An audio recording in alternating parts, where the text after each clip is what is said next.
अक्सर कुछ आदतें ऐसी होती हैं हमारी जो हमारे जीवन पे बहुत बड़ा असर डालती हैं और ये बहुत बुरा असर डालती हैं।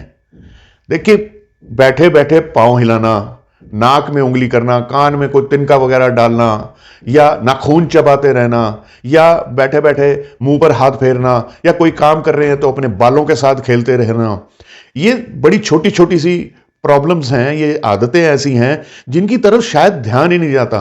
कुछ लोग बैठे होते हैं तो अपनी पाँव की एड़ी ऊंची करके उसको हिलाते रहेंगे। कुछ लोग आंखों को ऊंचा नीचा करते रहेंगे और गर्दन को झटकाते रहेंगे। कुछ लोग कंधों को उचकाते रहेंगे और कुछ लोग तो कोई कार्य करने लगे हैं तो गुनगुनाने लग जाएंगे हल्का हल्का। क्या गुनगुना रहे हैं वो खुद को भी नहीं पता, अनायास ही निकल जाता है। देखिए, ये सभी जो आदतें होती हैं, ये आदतें एक प्रकार का मनोरोग भी हैं। और दूसरी बात यह है कि मेडिकल टर्म में जो लोग पांव ज्यादा हिलाते हैं उसका नाम है रेस्टलेस लेग सिंड्रोम, और इसका प्रॉपर एक इलाज किया जाता है।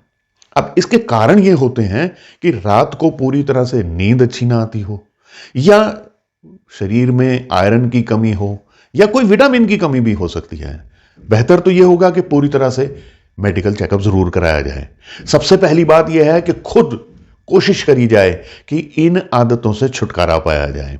यदि आपके बच्चों में या किसी में ऐसी आदत है तो जो भी नियरर हैं, जो भी अभिभावक हैं, उनको चाहिए कि अपने बच्चों को या अपने भाई बहन किसी को भी ऐसी आदत है उसको टोकें कि ये काम ना किया करें।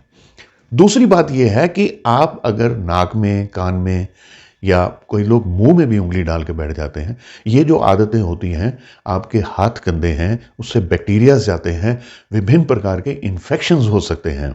और कान का तो मैंने ऐसा भी सुना है कुछ लोगों के पर्दे तक फट जाते हैं।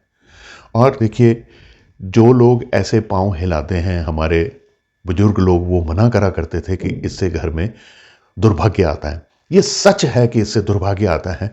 कैसे, मैं आपको ज्योतिषीय कारण बताता हूं। देखिए, जिस भी व्यक्ति को ऐसी कोई आदत होती है, यदि उसकी जन्म कुंडली का अध्ययन करा जाए तो चंद्र और बुध हर हाल में या तो दृष्ट होते हैं, या वो उनकी स्थिति खराब होती है, या बहुत कमजोर स्थिति में होते हैं। अब इनके उपाय ये करने चाहिए कि चंद्र के लिए चांदी के गिलास में पानी पीना चाहिए और शरीर पे कहीं ना कहीं चांदी धारण कर लीजिए। बुध के लिए यह है कि रोज सुबह उठ के एक तुलसी का पत्ता मुंह में रख लें और उसे थोड़ी देर मसलने के बाद एक घूंट पानी के साथ निगल लें। या रात के भीगे हुए मूंग साबुत जो हैं वो आप पक्षियों को डाल सकते हैं अगले दिन। जब ये दोनों ग्रह खराब होते हैं तो ये गुरु पे भी, यानी बृहस्पति पे भी असर करते हैं।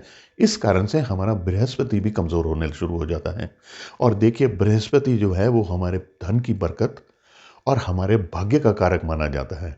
और यदि बृहस्पति कमजोर होने शुरू हो गए या खराब होने शुरू हो गए तो धन की कमी तो होगी ही होगी, लेकिन दुर्भाग्य भी आ जाएगा।